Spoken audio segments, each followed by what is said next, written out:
The one that... That's the previous paragraph, page 752. Yeah. Okay. But the human race? Yes, Ranga. Okay.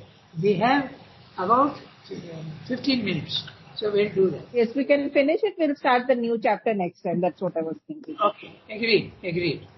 So, the recording is still on, so we can start, right? Yes, so, Ranga. I am reading each sentence and it is being recorded. But the human race is still weighted by a certain gravitation towards the physical. It obeys still the pull of our yet unconquered earth matter. So what I'll do, I'll read the summary of the previous, so we get the continuity. Okay? So, the previous para, I'm giving you a summary. If man could live within and above, not identifying himself with outer nature of body, life and mind, he could pour these deeper and higher powers into his surface nature of body, mind, life and actively change the lower nature of ignorance and not merely receive passively these spiritual splendors. And what are those spiritual splendors? Knowledge, power, love. So, in other words, what Sendra is saying in this para is that if you rise and go to the spiritual levels of consciousness where you experience such Chit Shakti Ananda, however small they may be, because in the higher mind, you experience all these as reflections, not the thing itself.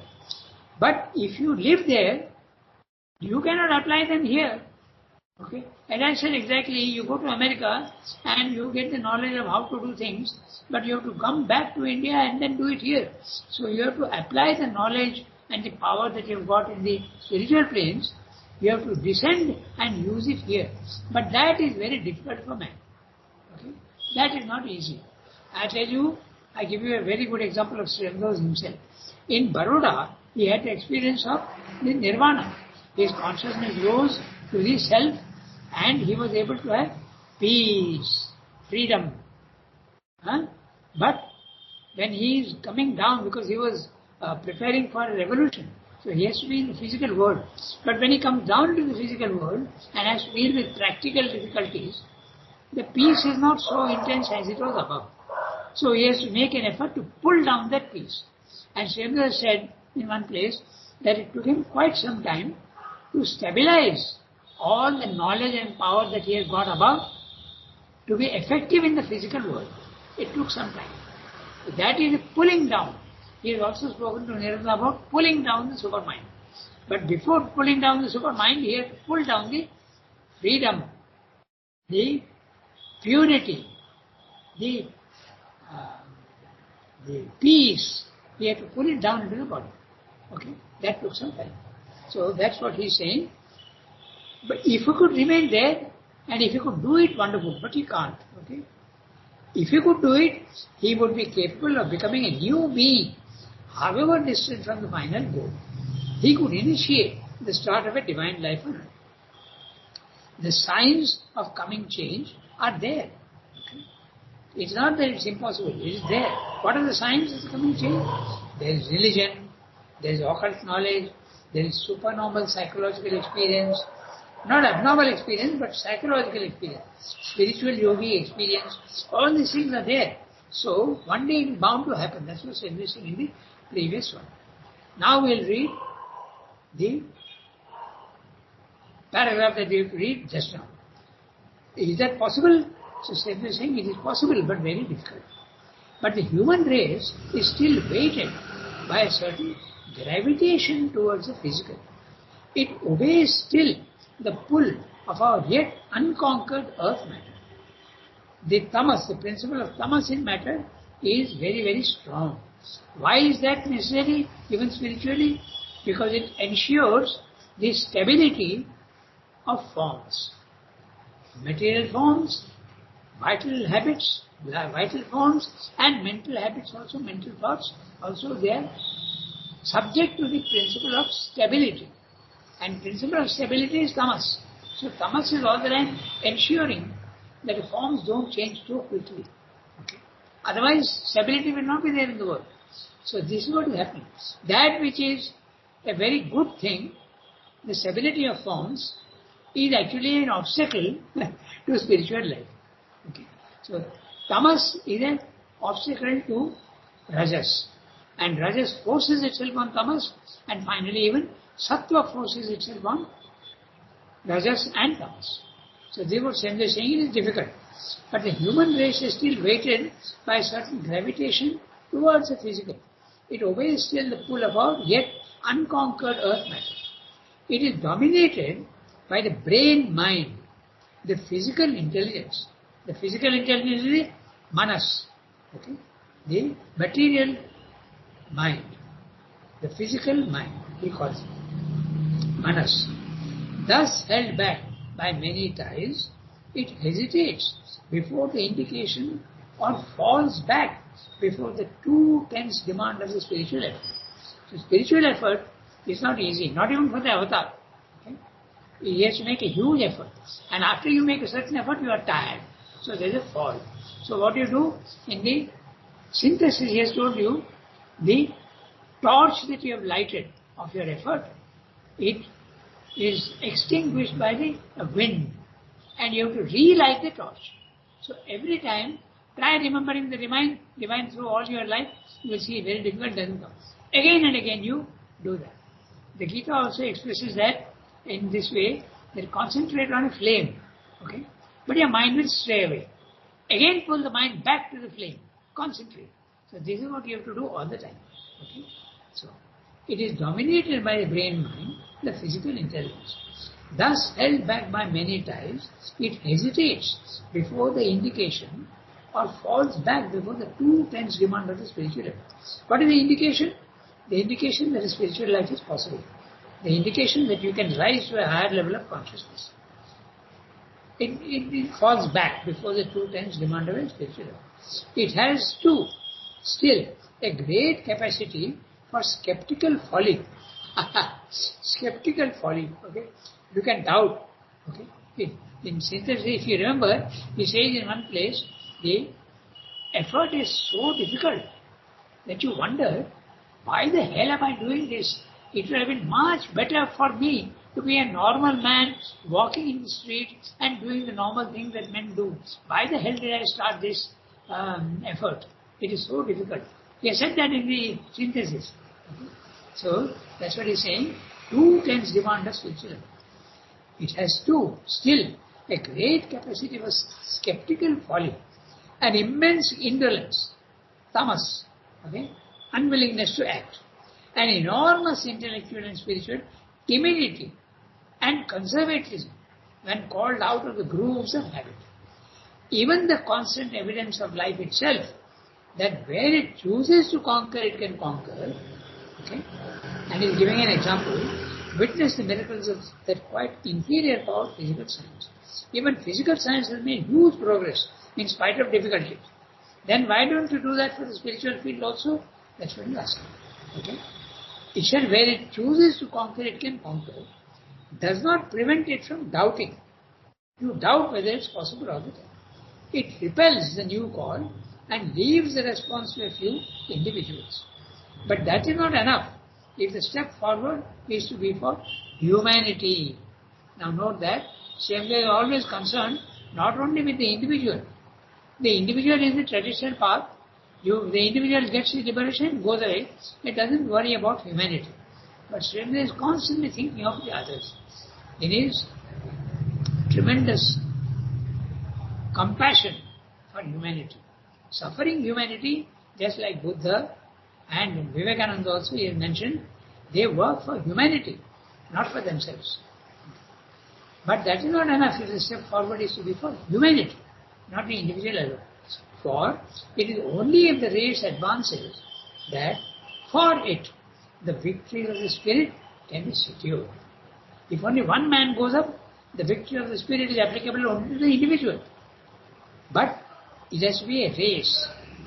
It has to be much bigger. Not only quality, but also quantity. That's what he said. The quality for an individual is enough. But for mankind, it has to be quantity. There should be not one yogi but 10 yogis, 100 yogis, okay, who are at a higher level. That's what Swami is saying.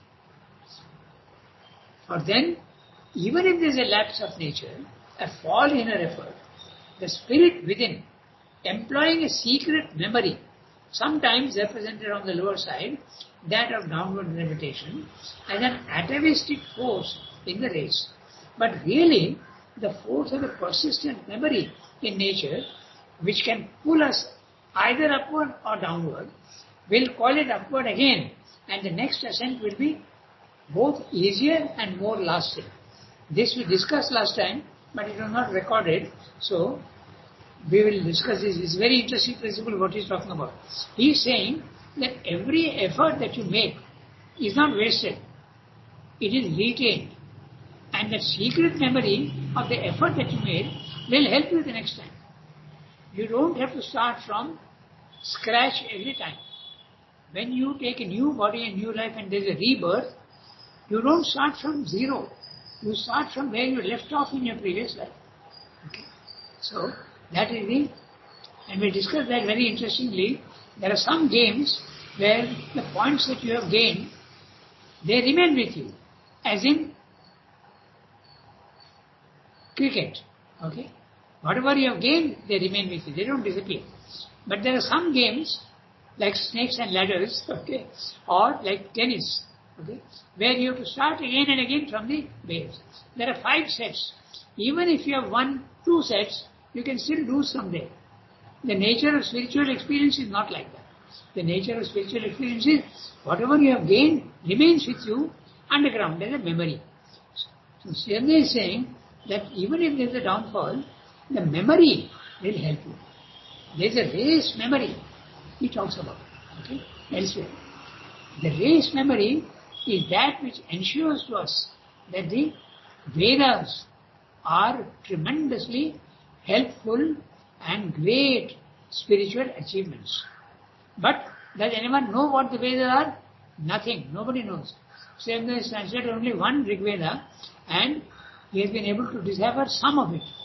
He has done about 2/3, but 1/3 still remains to be done, translated. He has not done that. So, the race memory is a very important thing for the upward movement. That's what he is speaking about here. Okay? And the race memory will help you to go to the next session. Will be both easier and more lasting because of the past endeavor. So all the work that Mother has done for her transformation of her body, okay, you may feel, is it wasted? No, it is not wasted. It is all recorded and kept up to the subtle physical level. So when the next attempt is made, we'll have to start not from scratch, but from the subtle physical level. In the chapter, the supramental manifestation upon earth, Sriyanga has spoken about this achievement up to the subtle physical. He uses the word precipitate. The transformation up to the subtle level will precipitate into the body. He uses that word. He says that is one of the possibilities how the spiritual body will be made. Okay? So, nothing is ever lost. Even the Gita says that. Whatever you have gained spiritually will remain with you. In snakes and ladders, you can go up to 99 and from there come down again into 0. But spiritual effort is not like that. That's what he said. I read the next sentence. But who can say what victories of the kind may have been achieved in our past cycles and how near they may be to the next ascension? Whatever mankind has made an effort, it is there and we don't see it, but it will help you. It is not indeed necessary or possible that the whole race should transform itself from mental to spiritual being, but a general admission of the idea, a widespread endeavor, a conscious concentration are needed to carry the stream of tendency to its definitive achievement. And for that, number of people are required. Otherwise, what will be ultimately accomplished is an achievement by few initiating a new order of things. Very few people. Okay, Ramakrishna or Raman Maharshi. But that's not enough for a transformation which Sriyanga wants. While humanity will have passed sentence of unfitness on itself and may fall back into an evolutionary decline, or a stationary immobility. For it is a constant upward effort that has kept humanity alive and maintained for it its place in the front of creation. That's exactly what happened in India. India is rising again now because of what it achieved 5,000 years ago in the Vedic period. Other nations are not rising like that because they didn't have a Vedic period. But India had that Vedic period, and that's why it is bound to rise in spite of that tremendously deep and depressed condition that India fell into. Illiteracy, suffering, disease, uncleanliness, non-literacy, all these things have bothered India for 300, 400 years. Now it is rising again. Why? Because of the past. Okay? So, now can you read? Yes, Ranga. Okay, go ahead. The principle of the process. The principle of the process of evolution is a foundation. From that foundation, an ascent. In that ascent, a reversal of consciousness. And from the greater height and wideness gained, an action of change and new integration of the whole nature. The first foundation is matter. The ascent is that of nature. The integration is an at first unconscious or half-conscious automatic change of nature by nature. But as soon as a more completely conscious participation of the being has begun in these workings of nature, a change in the functioning of the process is inevitable. The physical foundation of matter remains, but matter can no longer be the foundation of the consciousness. Consciousness itself will be no longer in its origin a welling up from the inconscient or a concealed flow from an occult inner subliminal force under the pressure of contacts from the universe. The foundation of the developing existence will be the new spiritual status above or the unveiled soul status within us. It is a flow of light and knowledge and will from above and a reception from within that will determine the reactions of the being to cosmic experience. The whole concentration of the being will be shifted from below upwards and from without inwards. A higher and inner being now unknown to us will become ourselves, and the outer or surface being which we now take for ourselves will be only an open front or an annex through which the true being meets the universe. The outer world itself will become inward to the spiritual awareness, a part of itself, intimately embraced in a knowledge and feeling of unity and identity, penetrated by an intuitive regard of the mind, responded to by the direct contact of consciousness with consciousness, taken into an achieved integrality. The old inconscient foundation itself will be made conscious in us by the inflow of light and awareness from above, and its depths annexed to the heights of the spirit. An integral consciousness will become the basis of an entire harmonization of life through the total transformation, unification, integration of the being and the nature. Wonderful summary. He summarized the whole thing so beautifully. We'll look at what he said. Okay.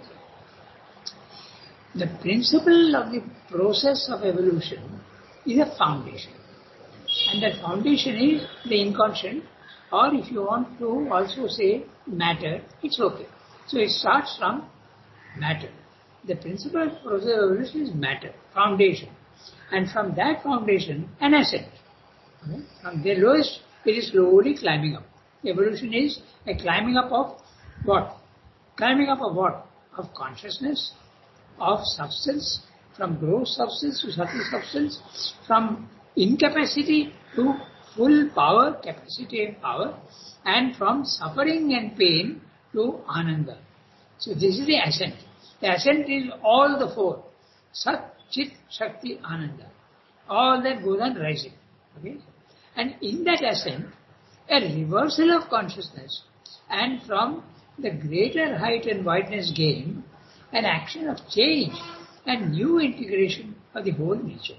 So, as it keeps going up from the ladder, from matter, life comes. Now, life is also using matter. It is not rejecting matter. That's the integration. The whole paragraph, the chapter is ascent and integration. The other philosophies don't want integration. They want only ascent. The consciousness has to ascend up and remain, or even go higher up and disappear, but not integration. Srebno's idea of evolution is it has to integrate. Why does it do that? Because his idea is that even the physical world is slowly moving towards perfection and divinization. So that's why an integration is necessary. Every time it goes up, it pulls up the lower. It's like a mountain climbing expedition by 10 people. Let us say one of them is very capable. So he goes to a higher level and pulls up all the rest. So we continue. I am reading the first sentence again. The principle of the process of evolution is a foundation. As we said, foundation is the inconscient and there is a slow ascent from there. Okay?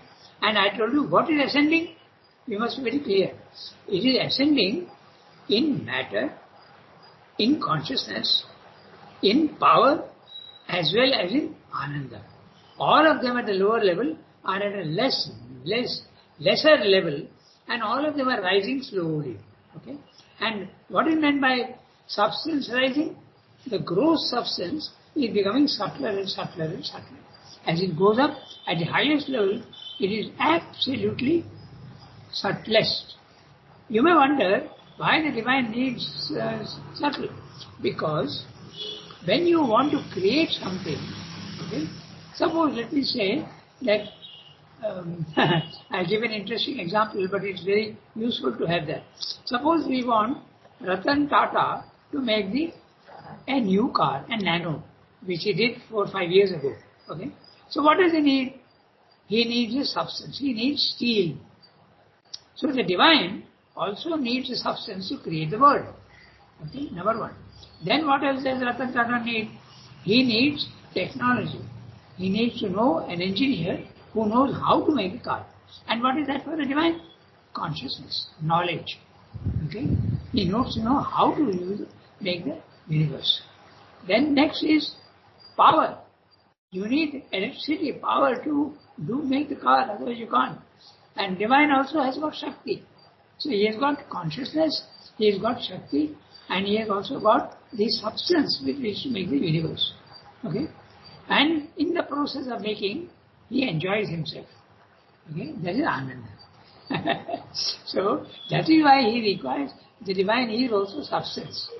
Otherwise he can't make the universe. Okay? But that substance has to be absolutely featureless. Because if it has got features, then it is limited. So the substance that with which he is going to make the universe has to be absolutely without features, capable of all infinite features. That is why it is subtlest. Okay? So, this is the foundation, this is what he is saying. Principle of the process of evolution is the foundation, inconscient of matter, and from that foundation, there is an ascent. And what is that ascent also we have discussed.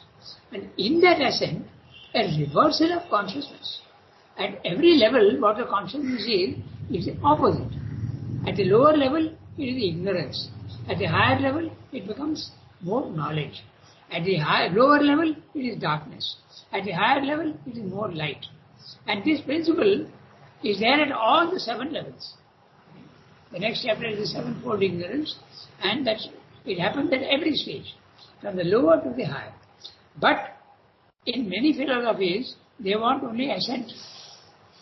The Jnana Yoga doesn't want integration. They are not unnecessary, they say. But Srila says, no, I want integration also. In other words, the higher you go, the higher principle must become operative in the lower level. It's not enough if I go to America and get knowledge of how to create let us say, a computer. I must bring that knowledge back to India to be able to do it here. If I have the knowledge and sitting in America, nothing will happen in India. Okay? That's exactly what is meant by integration. You have to take the higher knowledge and bring it down into the lower. Okay? Integration. So, The principle of is evolution, starting from darkness, going towards the light, and as it keeps climbing up, bringing that light down more and more into the lower levels. That is what is integration. And from the greater height and wideness gain, an action of change and a new integration of the whole nature. This principle is now very clear. When matter was there, life came out, but life is not rejecting matter. All living creatures are using matter for their body. Okay? In fact, you can't see life without matter. Similarly, when mind comes in also, it is using the matter which has been infused with life, it is using and going to mind. Okay? So, up to man, integration is very clear. But beyond man, the spiritual consciousness also must descend into a lower and change man's mind, change man's vital, and change ultimately even the body. Until now, many yogis have been able to transform their mind, many yogis have been able to transform their vital even, which is more difficult, but nobody has been able to divinize the body. Srimdo's body was very much different from the other body, but it was not divine. It had to undergo death. That will come at a later date. When the supermental race is born, even the body can be changed into a divine body. Okay? I go to the next sentence. The first foundation is matter. The ascent is that of nature. Okay? So, nature includes matter, life and mind. Okay? The integration is an at first conscious or half conscious automatic change of nature by nature. Now that's very interesting. So everybody is using the word is an and he is describing also what that automatic action is an at first conscious, unconscious or half conscious automatic change of nature by nature. He is talking of the up to the mind level, it is change of nature by nature.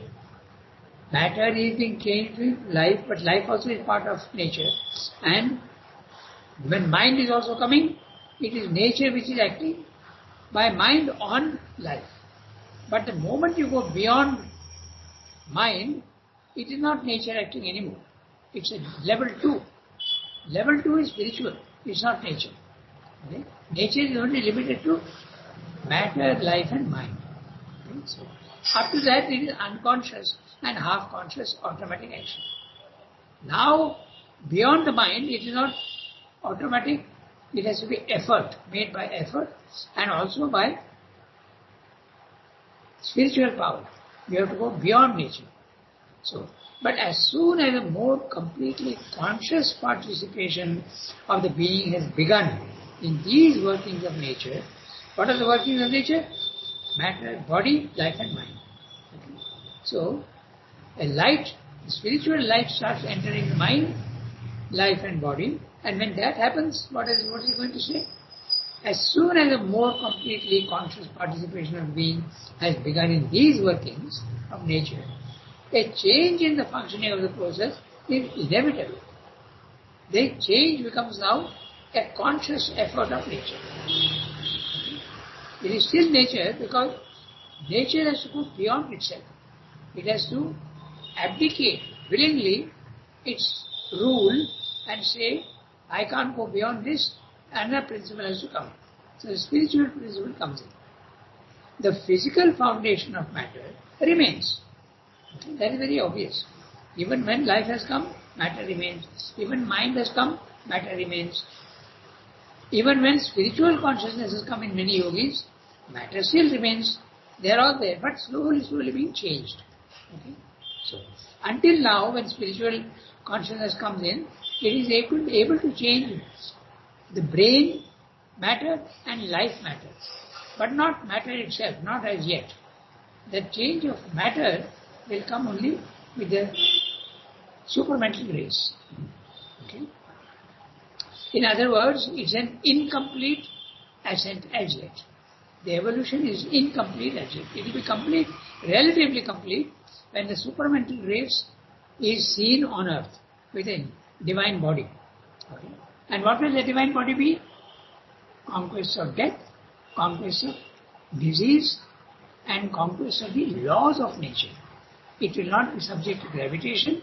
It will not be subject to aging. It will conquer all these things. So how do you? The dissolution of the body, supramental body, will be by will and consciousness. My work is over, now I can dissolve this body and come into another body. That is what will happen in the supramental race. Okay? But, now I read the sentence. But as soon as a more completely conscious participation of the being has begun in these workings of nature, a change in the functioning of the process is inevitable. So, the physical foundation of matter remains, but matter can no longer be the foundation of the consciousness. Consciousness itself will be no longer in its origin a welling up from the inconscient or a concealed flow from an occult inner subliminal force under the pressure of contacts of the universe.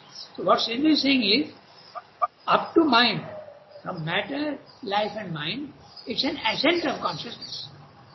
But once you go beyond into spiritual planes, there has to be a descent. The consciousness from above has to descend into the lower. So it is not mechanical and automatic anymore. It has to be a willed one. Okay? So that's the difference in Sri Aurobindo philosophy. Like Jnana Yoga yogi will continue his ascension and go up and not bother about the lower. Okay? But in Sri Aurobindo yoga, you have to ascend first up to the spiritual plane and then make a descent. You have to bring down. That's a fundamental change that occurs, and he's using the word a reversal of consciousness. That's what he means by reversal of consciousness. Okay? So, the physical foundation of matter remains, but matter can no longer be the foundation of the consciousness. Consciousness itself will be no longer in its origin a welling up from the inconscient and a concealed flow from an occult inner subliminal force under the pressure of circumstances from the universe. It will be much more than that. The foundation of the developing existence will be the new spiritual status above or the unveiled soul status within us. Always he is talking of two things. A horizontal inward movement from without inwards, he says. That gives you the psychic being. And if you go from below above, that's the self. You go to the self. One, the latter gives you knowledge and the other gives you love, devotion and ananda. Okay? So, the foundation of the developing existence will be the new spiritual status above the mind, or the unveiled soul status within us, horizontal within you. It's a flow of light and knowledge and will from above, and a reception from within that will determine the reactions of the being to cosmic experience. When the psyche comes forward, your whole interpretation of cosmic experience, all the impacts of the physical world coming on you, will be completely seen in a different light. That's very important. The whole concentration of the being will be shifted from below upwards and from without inwards. So, both movements are necessary. In the Jnana Yoga, they are not worried about the inwards. They are worried only about the upwards. And in Bhakti Yoga, they are involved only with the inwards and not the upwards. But Karma Yoga and Integral Yoga want both. Our higher and inner being, now unknown to us, higher is self and inner being is the psyche, now unknown to us, will become ourselves. We will not be body, mind, life anymore. We will be self and psychic. And the outer or surface being, which we now take for ourselves, will be only an open front or an annex through which the true being meets the universe. So body, mind, life will be the front place. Like in all Tamil houses, before you enter, there is a small sit-out like thing. So that is what the body, mind, life will be. Okay? The real building will be inwards. The outer world itself will become inward to spiritual awareness, a part of itself, intimately embraced in a knowledge and feeling of unity and identity, penetrated by an intuitive regard of the mind, responded to by the direct contact of consciousness with consciousness. So, responded to by the direct contact of consciousness with consciousness, the cosmic consciousness. I and everybody around me are the same. We contact and we find that it is the same. The self is the same for all. Taken into an achieved integrality. Taken into an achieved integrality. The old inconscient foundation itself will be made conscious in us by the inflow of light and awareness from above. See that? It's from above. Up to the mind level, it is an ascent from below. Whatever has been involved in matter is slowly coming upwards. But once it reaches the mind level, which is this level 2 of the spiritual planes, the process is reversed and there is a downfall. It has come downwards. The old inconscient foundation will be made conscious in us by the inflow of light and awareness from where? From above. And its depths will be annexed to the heights of the spirit. It is like Trump wanting also Greenland to become its annex. So the body-mind life which is not divinized will become divinized. It will be colonized. So if they are using the word annex, it will become a colony of the spirit. Right now, it's almost the enemy of the spirit, the body. But then it will become it will be possessed by the spiritual consciousness. An integral consciousness will become the basis of an entire harmonization of life through the total transformation, unification, integration of the being and the nature. So, this paragraph is so beautifully here to give the whole. See, we have taken 10-15 pages to explain to you what is integration, and here in one para he has done it. Okay, this is what he does all the time. Okay, so very beautifully done. Now, we have spoken about the ascent of consciousness. So, what is the ascent from ignorance to knowledge?